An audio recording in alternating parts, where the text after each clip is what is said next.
call them glass eyes, but these are antique glass eyes from the 1850s. And I'll just read you quickly what the gentleman who sent it to us said.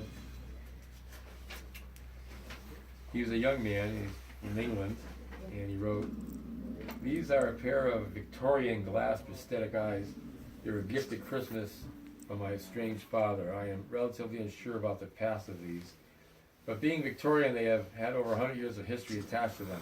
From opening them, my mum refused for them to even be in our property, and from then on they stayed at my grandparents' house. They experienced no paranormal activity while having them at their home. To be fair, though, they didn't really even notice that they were there.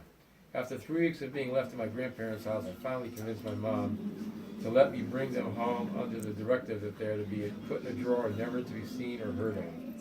I own many unusual objects and objects of a questionable origin, but these have affected me personally like no other. Over the time of having them in the house, there were physical effects noticed and commented upon by my mom, friends, and teachers. They remarked upon my eyes looking bloodshot and very glossy, and appearing very fatigued and low in morale. Without going into too much detail, as the person in question wishes to remain anonymous, I wasn't the only one to experience preternatural phenomena attached to this item. This continued over a 2-week period, gradually getting worse until the climax when I contacted the museum of my own free will. Now they reside in a place where they belong." So those are, we call them prosthetic or glass eyes from the 1850s.